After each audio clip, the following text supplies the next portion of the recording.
এই যে একটা রঙের কৌটো, পুরনো কৌটো, তো সেটা দিয়ে আমরা আজকে একটা উনুন বানাবো, আঁচ যাকে বলে। তো এটার এই সাইডটা এইরকম ভাবে একটু কেটে নিতে হবে। তো এটা কেটে নেব, আর এর ভেতরে এখান দিয়ে আমরা কয়েকটা শিক লাগিয়ে দেবো যেন জ্বালানিটা নিচে না পড়ে। আর এখান দিয়ে যেই আমরা একটা কেটে নেবো, সেই কাটার এখান দিয়ে যেন ছাইটা আমরা বার করে নিতে পারি। তো দেখতে থাকুন আমরা আঁচটা কিভাবে বানাচ্ছি।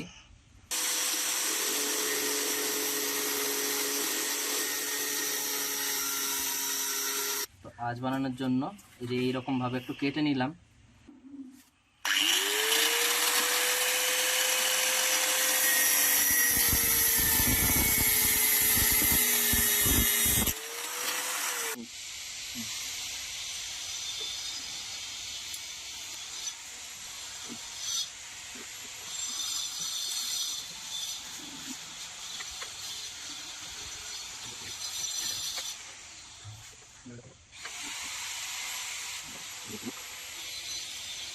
তো মোটামুটি আমরা 1 আঙুল মতন আমরা গ্যাপ রেখেছি।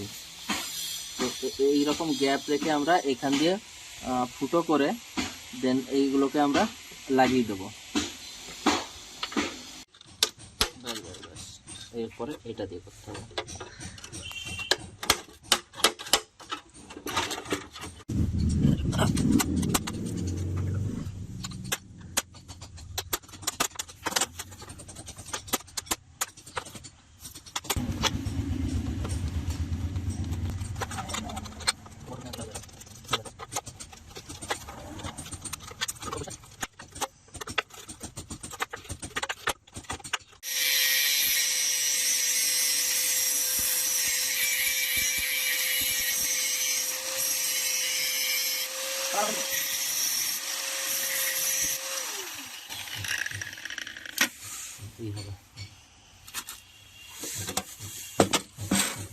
তোয়ালেটা কি শিখবে?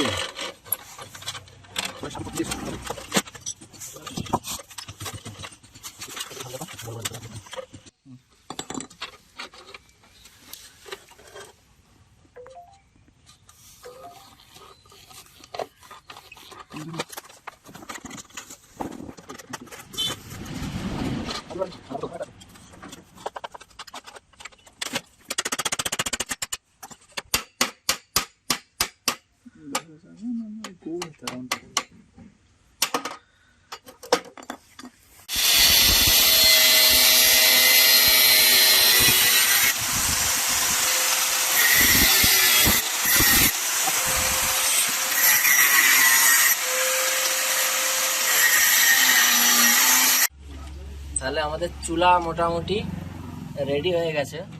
তো আমরা এখান দিয়ে কি করব, যে এটা টিনটা তো অনেক পাতলা, তো এখান দিয়ে হালকা করে একটু আমরা মাটি ধরিয়ে দেবো।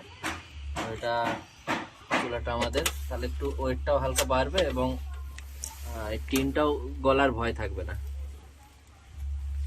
তো বন্ধুরা এইভাবে খুব সহজেই চুলা বানিয়ে নিতে পারেন। এটা লাস্টের যে ফিনিশিংটা আসবে সেটা আমরা আপনাদের দেখাবো।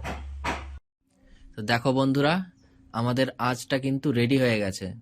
তো আজকে এটা আমরা রেডি করেছি এবং এটা ধরিয়ে দেখাবো যে এটা কিরকম কি আমাদের কাজ করছে।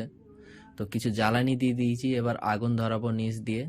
তো তোমরা তো দেখেইছো আগে যে আমরা নিচে একটা হোল করেছি, তো সেখান দিয়ে আমরা আগুনটা দিয়ে দেবো আর ওপরে জ্বালানি দিয়েছি। আর ভালো করে দেখো, আমরা চারপাশে কিন্তু সুন্দর করে মাটি লাগিয়ে দিয়েছি, তো যাতে আমাদের এই আঁচের যে টিনটা আছে এটা ওভারহিট হয়ে গলে না যায়। তো চলো এবার আমরা আগুনটা দিয়ে দিই। দেখো বন্ধুরা, আমাদের আঁচটা কিন্তু খুব সুন্দর ধরে গেছে। তো আশা করি তোমাদের এই ভিডিওটা বেশ ভালো লাগলো। তো আমাদের এই হ্যান্ডমেড আঁচটার জন্য তোমরা অবশ্যই লাইক, কমেন্ট, শেয়ার করবে। আর তোমরা যদি আমাদের এই চ্যানেলে নতুন হয়ে থাকো তো অবশ্যই সাবস্ক্রাইব করবে এবং আমাদের পরবর্তী যে ভিডিওগুলো সেগুলো পাওয়ার জন্য নোটিফিকেশন বেলটি ক্লিক করবে আর আমাদের পাশে থাকবে।